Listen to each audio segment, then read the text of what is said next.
What's good, YouTube? Welcome back to Burke Ventures. I'm Emerson Burke. Today I'm going to be taking you with me as I complete a commission that was recently requested. Now, the client did request for me to create a display piece for his most expensive Magic the Gathering cards.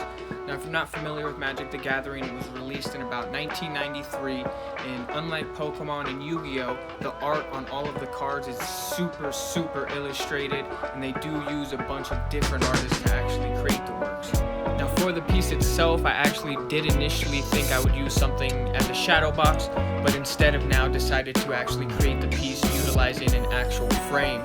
Now, before the video, and of course with the commission coming in, I've been thrifting a lot, and I actually was able to find a frame that of course I'll be able to use that I thought would fit perfectly with the piece that he's actually requesting. How I'm going to complete it from here is totally up in the air, as I've never done anything like this before. So here are the cards that the client provided. All of them are super cool. I love the designs on them, most of them being hollow, which something about it. Feel like you're looking at gold in a way. But he actually gave me a lot more cards than I'll need for the piece itself, just so that I would have a wide variety when, of course, conceptualizing how I want to lay it out.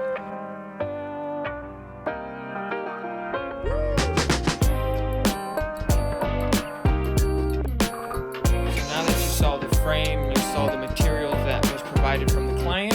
Let's go ahead and get into conceptualizing how we want this to actually be laid out.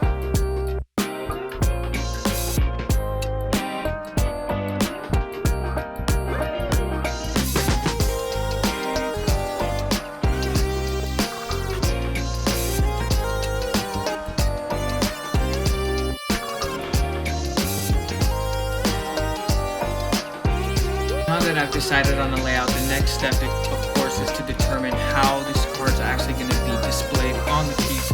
Now, I can't just glue the sleeve. I think that would be kind of cheap. Of course, it would work, wouldn't cost that much, and could be done pretty quickly. Not what I want to do. I do want to ensure that these cards are actually protected while they are on display.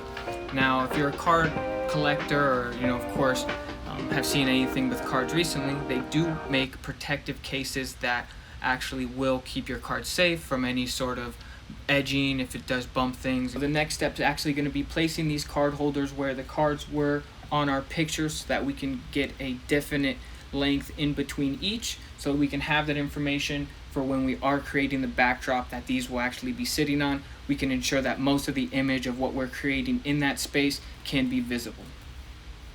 With the piece being Magic, and of course a lot of the cards being holographic, I do want to do alchemy designs and sacred geometry. This does consist of very tight circles, straight lines, and I want all of the cards themselves to almost be having a path to them, and then that path itself will actually be illuminated. Of course, this will be a painting technique or effect that I'll have to create.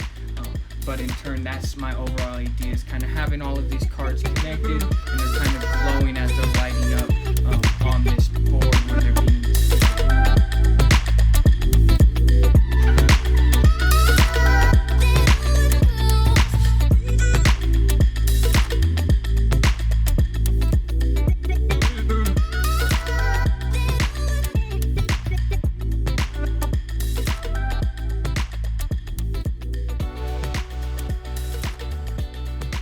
Now that I have that basic concept down, I'm going to go ahead and create a digital version of it. This will allow me to play with the designs a little bit easier, a little bit more free flow, because I'm not actually creating the design and then putting it on the base.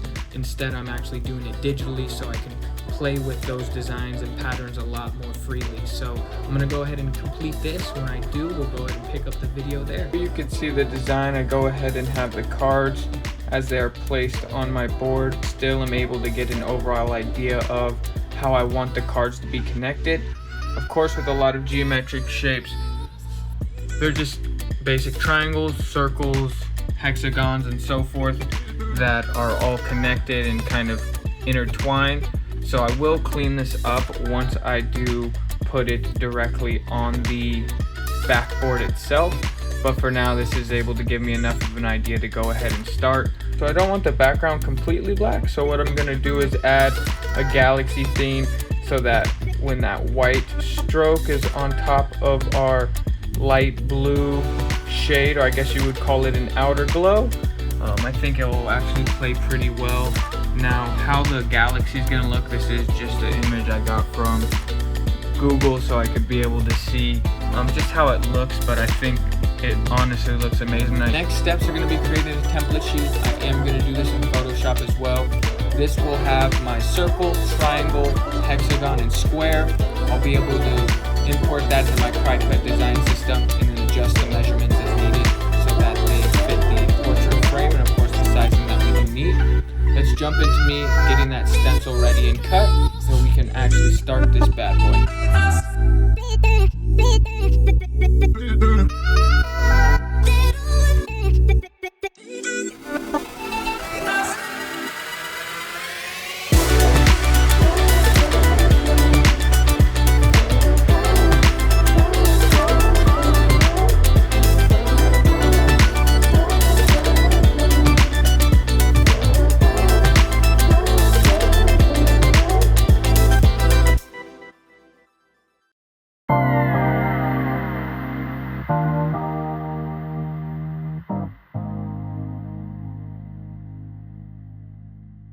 I wasn't able to use the ruler. I did decide to just eye it because the spacing just wasn't adding up when I was looking to have a certain amount between here and there. From what I saw, it will look okay. I mean, the only person that usually notices is you, so keep that in mind when you're making things. I was stuck on just trying to do it with the ruler and it was just causing me a roadblock, so I decided to eye it. I trust my eye enough. The next step is actually to lay down the stencil. I was gonna use some sticker paper that I had to be the stencil, but I don't want it to pull too much off of this white base here, so I'm actually just gonna do it with paper, and then I'll use this adhesive spray to apply to the paper, press it down onto the base here, and it holds a pretty good stick and you can peel it off pretty easy. After I cut out the large circle that was actually going to be placed connecting these 5 cards here, when I cut it out, the width of the stroke itself is larger than what I have for my current stencils. So I'm going to go ahead and just skip that part. I will be able to add that later and of course ensure that they're the same width, I guess you could say, or the same stroke length.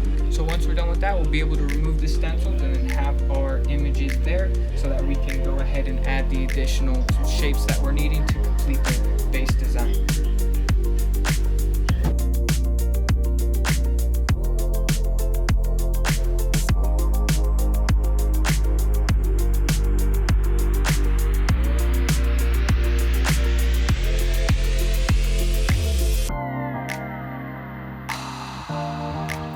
Now that I have my stencils stamped down, when I do remove them, the design will actually be the only thing there, so that will be perfect for the template. Next, I'm going to go ahead and add my strips here to the center of each of these pieces. When I'm painting, I paint around the Velcro strips.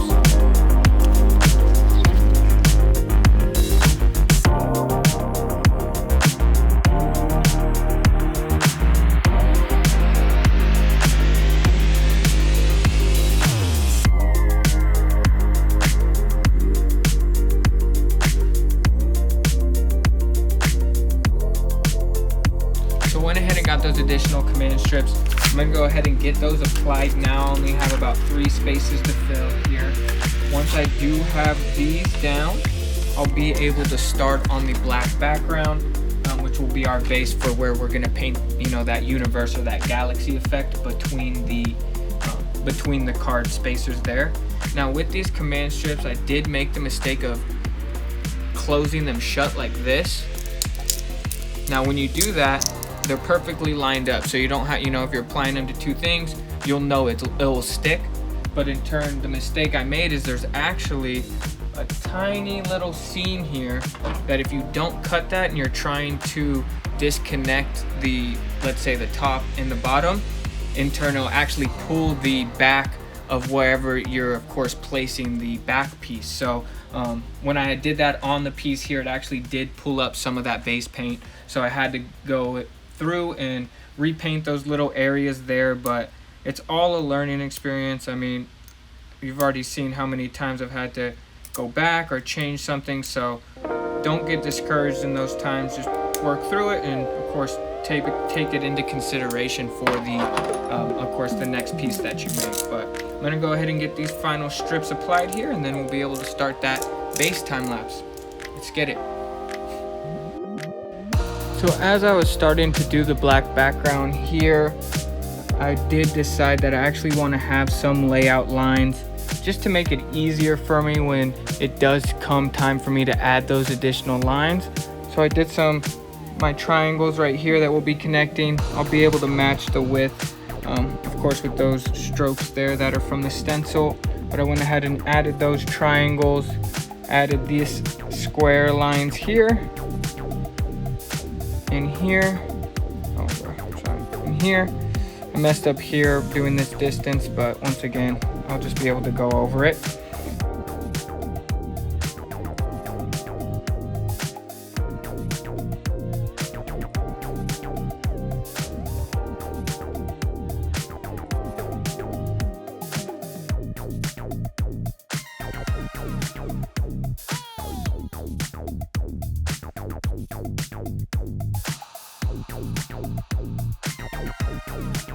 I finished the black background. Now the next step will be filling in these guidelines here and then adding the outer glow effect with the acrylic paint. What I said the next step would be filling in these tracer lines that I made with my blue paint that I'm going to be using for the lines that will be connecting all of the shapes.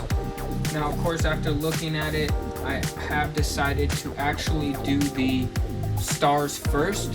Now, with painting on black, there are a couple ways that I could do this that I was thinking about.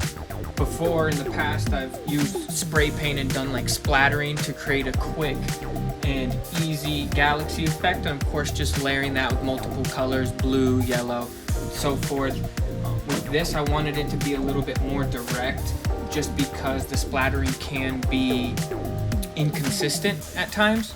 So for this one, I'm actually going to paint the galaxy portion. Now, I'm not going to paint it like you would usually think. I'm actually going to do what I did here, where I'm going to place a white base of where I want all my stars to be and so forth, and then I'll actually go over those white pieces with the colors that I decide to use for the galaxy. Once again, blues and yellow and purple and all of that. But if I just did a blue or a purple directly on the black, it would not be as vibrant as I would like it to be. So after thinking about it, doing the galaxy first will allow my glow to actually be placed over the galaxy portion, as this is to be the foreground. My tracing area is going to be the foreground. Wouldn't want to do my glow and then have the galaxy over it, because of course this whole design is set to be the foreground.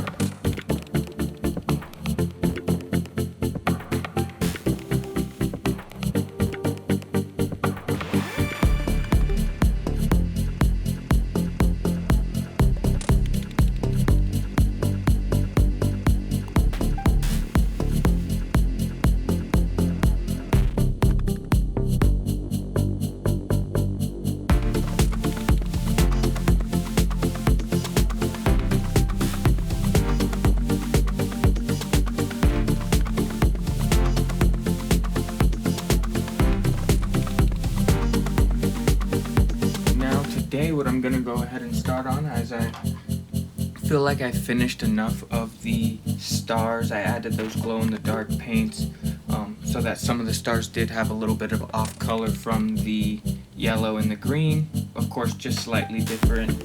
But now the biggest step of the process is going to be adding these glow lines where all of these patterns are. Of course, I'm not going to keep it white, so I'm going to add this really light blue, and then of course attempt to create the glow effect, which should give it a real good ambiance and really create that effect that we're looking for. So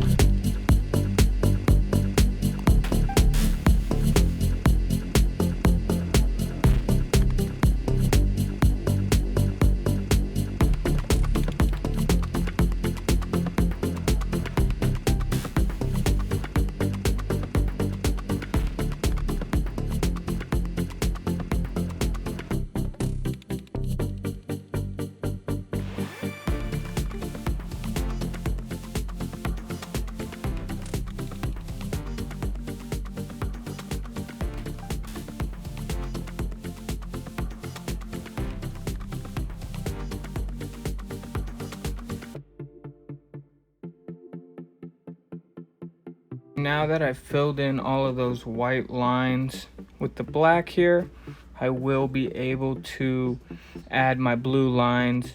Unfortunately, I did use a thicker brush when I originally did it, which kind of threw me off here. I should have just honestly did a stencil for all of the lines themselves, but I gotta go with the punches. But so now what I'm gonna go ahead and do is create my outline using masking tape.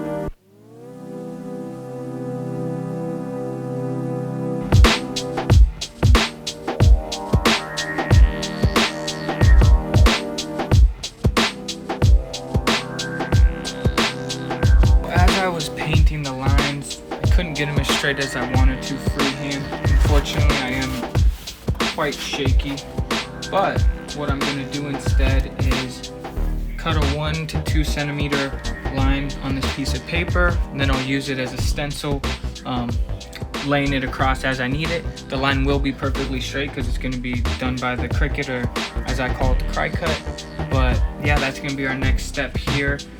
Once again, I was just trying to get it freehand and it wasn't coming out as straight as I wanted, so it is perfect as I can. I'm going to go ahead and cut it on here, and then we'll be able to have those lines complete. So I don't know if you can see on the camera, I cut a few different sizes just to see which one would be best, of course, just so I didn't have to recut if one size was incorrect. But I did find the perfect size that will match our piece, so we'll go ahead and get this popped out and applied to the picture.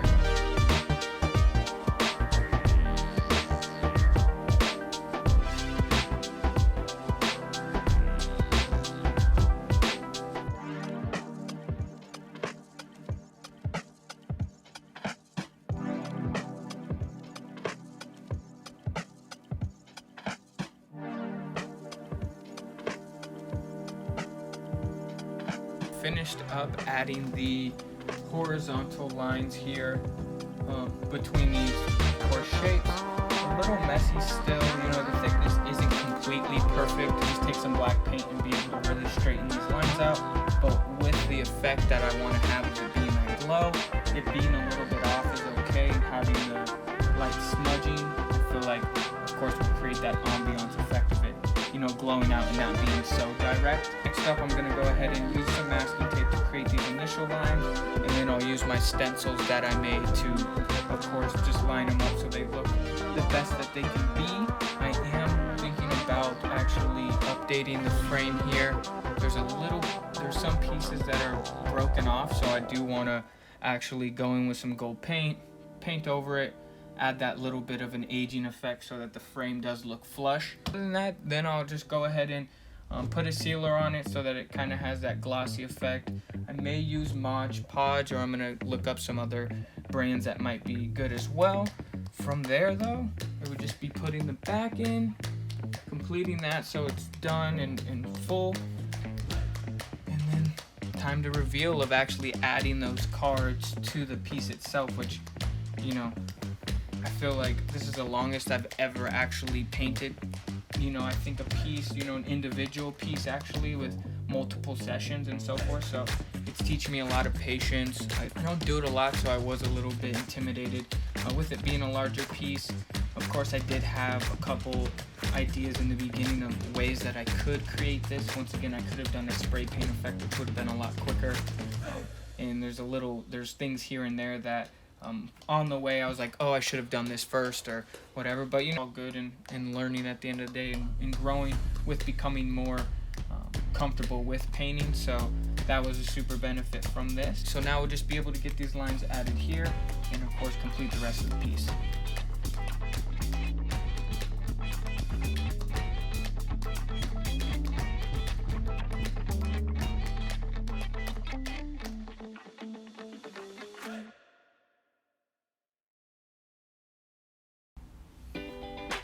If you guys only knew how many things I misplace when I'm making something, it's literally the worst. I just lost the masking tape. I just wanted to go and say, if you haven't yet, drop a like on this video, subscribe if you haven't subscribed. I'm going to be making a lot more art.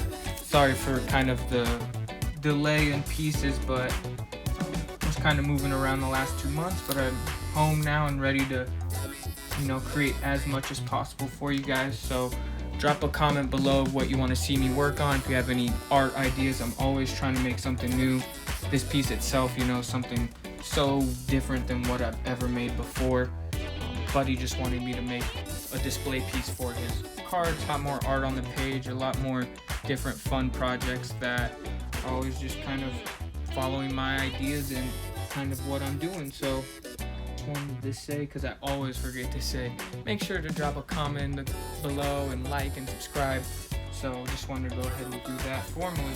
Next up, I'll be putting lines here in white that will act as our beam glowing through the pattern itself, and then filling in these areas with more stars and adding the glow in the dark dots, or I guess you could say stars as well. Those are our next few steps to get this baby ready for completion, varnishing, Mod Podge.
For that middle piece, we have that being perfectly centered. I thought, what better way to start the piece off than with that. From there, we'll move to the right, where we have our red, more so like a darker feeling side, just with the graphics and of course the color schemes, more of just that darkness. And then you go to the left here, and then we kind of have that feminine energy and color scheme with the light blue. But I love that both of these, what I did was, for the middle of this one, I picked a man who was kind of like, you can see what he's doing. He's kind of like doing some alchemy, and I feel like that's like summoning the energy that's around him. That's what I was kind of thinking.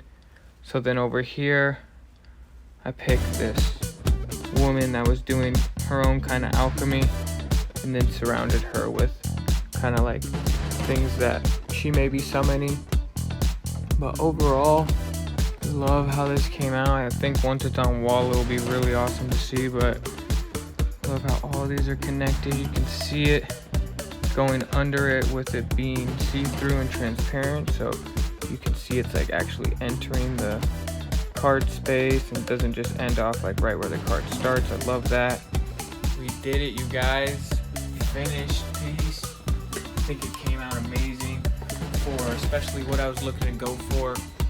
Of course, when you're going from a digital concept to actually painting something, unless you're a true artist, and of course many more hours than I've spent painting alone, of course you may be able to really create that digital version, but once again, it is just to get the idea out there for you to start the project. So with this, I think from standing far back, usually how you view a piece, I think it looks great. I think the main pattern itself of those shapes, draw your eyes in.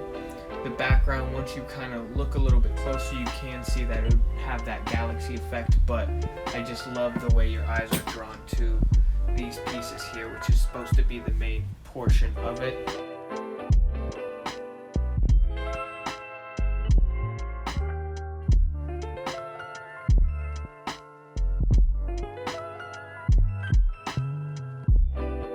Thank you guys so much for watching this video. More art on the way. Be sure to subscribe if you aren't already. Drop a comment if you would cop, or drop this piece that I just made. Appreciate all the love. Keep creating.